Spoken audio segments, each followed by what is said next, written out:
Hey there. You step into a stone hall where the air feels like soaked cloth, thick, stale, and clinging. The floor's layered in straw, ash, and old blood. Someone groans nearby, and you already know. They won't be walking out. But this isn't a prison. It's a hospital. A medieval one. And if you're imagining beds, doctors, or healing hands, you're way off. What you're about to hear is what care looked like when pain was a ritual and survival was a question, not a promise. If stories like this keep your mind grounded, hit like and subscribe. And tell me, where are you listening from? What time is it there? It's strangely comforting knowing we're not the only ones wandering through the dark corners of history. Part 1. You came for help and walked into a trap. It started with something small, a rusty nail on the edge of a broken cart. You stepped on it while unloading wood near the harbor, didn't think much of it, just a sting and some dried blood. But by nightfall, the pain had crept up your leg like fire under the skin. The next morning, you couldn't walk straight. The fever came fast, like a wave that didn't stop rising. Now you're limping. Every step feels like someone's driving a spike deeper into your bone. Your body's burning, but your skin's cold. Time blurs.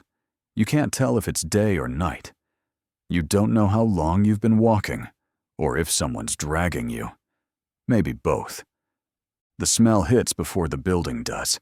It's thick and heavy, like damp leather left too long in a cellar.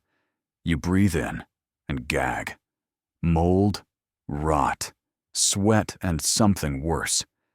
You want to turn back, but your legs are done arguing. Ahead is the monastery hospital, St. Anselm's. Its stone walls rise like a fortress, 3 men tall, with a tower that claws the sky. The bell rings once. Low, slow, final. The kind of sound that doesn't welcome you. It warns you. Stained glass windows look holy from outside, but inside they're streaked with soot and shadows. The wooden doors open with a groan, and just like that, you're inside. You expect someone to greet you, a healer, a question, anything. But the first face you see belongs to a monk. His skin looks like dried bark. His expression doesn't move. He points to a bench and says nothing. No, what happened? No, how bad is it? Just a silent command, as if you're already guilty of something no one told you about. Later, he asks your name, but your ears are ringing, your head spinning. The floor feels soft under your boots, though it's stone. You try to answer. Your own voice sounds distant. You're not examined, you're not cleaned. Instead, they sit you along the wall next to others. They're not patients. They're shadows of people. One man coughs like his lungs are splitting in two. A woman next to you whispers nonsense to the ceiling. A boy lies curled up, his skin flushed and twitching. No one is being treated. No one is being helped. Eventually, they lift you again. No words. No warning. You think, maybe now. Maybe they'll look at the wound. You hope for a basin, a rag, anything. But the next room isn't a place for healing. It's a room for prayer. Cold floor, stone walls, a handful of candles, and a monk reciting something in Latin you barely understand. He doesn't ask about your pain, doesn't glance at your leg. He tells you to confess. Because here, you're not sick. You're unclean. And until your soul is pure, no one will touch your body. So you whisper whatever comes to mind. Childhood prayers, half-remembered lines. You fake it, just to get it over with. And when you're done, they let you go. Not to a bed, not to rest, but to a spot on the floor, against the far wall. Someone nearby is crying. Someone else is shaking. The boy with the fever starts to mumble in his sleep. No one responds. The monks walk past like ghosts. Then someone hands you a cup. You think it's water? It's not. It's thick, bitter, sour like grass left to rot in a bucket. But you drink it, because your mouth is dry and hope is all you have. Minutes later, your vision tilts. Your head spins harder than before. Was it medicine, or poison, or just another prayer in a cup?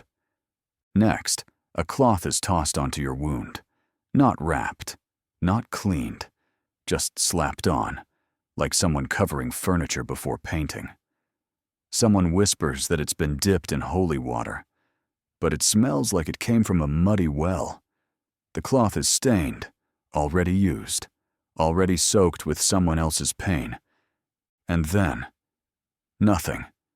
They walk away. You lie there, on cold stone, with nothing but your breath and the sounds of other people breaking around you. The ceiling drips. Somewhere far down the hall, someone begs. No one answers. You came here to heal. But this place, it doesn't mend. It waits. It watches.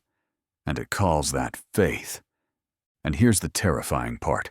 This was just your arrival. What they called treatment, that's what's coming next. And when you hear it, you'll wish you'd never walked through that door. Part 2.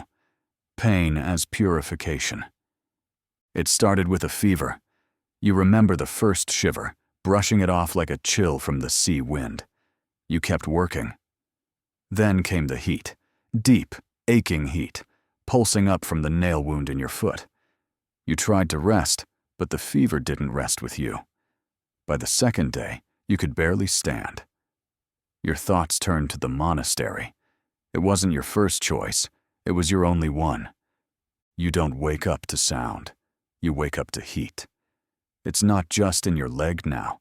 It's in your chest, in your throat, in your bones. Breathing feels like swallowing smoke. Your mouth is so dry it feels like the inside of a burned log. Somewhere nearby, the bell tolls, slow and metallic, like it's marking the end of something. You wonder if it's yours. You try to move. But your leg doesn't just hurt. It clings to the ground, like it's become part of the stone. You lift the corner of the cloth they wrapped around your wound. That's when you see it. The skin around the injury is blackened, not bruised, dead. The linen is stuck to pus and dried blood. It crackles when you move it, like peeling bark from a rotten tree. You whisper for help. No shouting. You can't shout. Your voice feels like it's trapped under your tongue. The only one who notices is a monk. Quiet, old, holding a black book bound in leather. He looks at you for a second, writes something, walks away. Eventually, another one appears. This one has age in his eyes and stains on his hands, the kind that don't come from ink. He examines your leg, then squints, almost annoyed. Gangrene, he says, calm, dry, like you're not a person, just a problem. He doesn't ask questions, doesn't test. There are no tools, no procedures. Diagnosis here is based on smell, color, and routine. Medicine in the Middle Ages, guesswork dressed in robes. You ask, what now? But no one answers. You already know. There's only one treatment. Removal. No anesthesia. No relief. They don't even flinch at the idea. You're laid on a stone slab, not a bed. Just cold rock. They fasten your wrists with stiff leather straps that bite into your skin. One monk holds your shoulders down. Another presses against your chest. The third lays out the tools. No scalpel. No technique. Just an iron wedge, rough and rust-colored. And a hammer. You want to scream something, anything. But all that comes out as a dry rasp. When you see the rope tied around your thigh and the iron edge placed against your leg, your body locks. Your brain screams, but your mouth stays silent. Then, the first hit. You don't feel pain right away. At first, it's just a sound, a deep, dull thud, like someone driving a spike into wet wood. Then another. Then another. And suddenly, everything hits. A wave of fire. Your body shakes. Your eyes blur. You bite down on a rag, but it doesn't help. Nothing helps. When the wedge breaks through, they don't wait. A hot iron rod, glowing orange, is shoved into the wound. You can smell it before you feel it. Charred flesh. Smoke. Your scream is a shadow. There's no air left in your lungs to give it weight. Your chest is frozen. Your thoughts scatter. You black out. Then wake up. Then lose it again. Time collapses into a blur of cold, silence, and sweat. When you finally come to, you're still on the stone, still strapped down. Your leg is gone. The monks call it purification. They say the pain has burned away your sins, that your suffering is a gift. You want to believe them. You really do. But then you see what's happening around you. In the corner, a man choking down a foul-smelling drink made from crushed worms. His hands shake. He convulses. No one helps. Beside you, a woman is coughing up blood. One monk calmly drills a hole in her skull with a thin iron spike. They say it's to release the bad air. She doesn't cry. She just fades, quietly. A boy lies nearby, covered in burns. A frog's skin is slapped over his wounds. By morning, the infection has spread. He whimpers. He's slapped for the noise. Silence here matters more than mercy. And you? You're not bandaged, not checked. Someone lays a parchment on your chest, a prayer scroll, and walks away. As if that's enough. As if you're already filed under finished. You try to move, but your body won't answer. Not because of pain, because it's done. It's surrendering. You lie there, staring up at a cracked ceiling while something drips, steady, into the silence. A leaky pipe, a broken roof, or just your sanity, slowly giving out. And you know this still isn't over. Because when the sun goes down in St. Anselm's, the real nightmares begin. Part 3. The Last Light. You didn't get sick from some grand event. It was just a nail, a rusty one, buried in a pile of damp firewood. It tore through your foot while you were hauling it home from the harbor. Nothing serious, you thought. Not at first. But within a day, your skin turned red. By the next morning, the pain had climbed to your knee. Now, 3 days later, you're lying in the same spot where they left you after the amputation, and you've stopped hoping for anything at all. You're not waiting to be helped. You're not even waiting to get better. You're just there, floating somewhere between sleep and silence, in a room where the line between the living and the dead is paper thin. Pain isn't pain anymore. It's background noise. A steady hum. The smell? It's no longer an intrusion. It's in your skin, in your hair, in your breath. You breathe rot like it's air. You're surrounded by silence, but not the comforting kind. The kind that grows heavier by the hour. The kind that means there are fewer people left around you.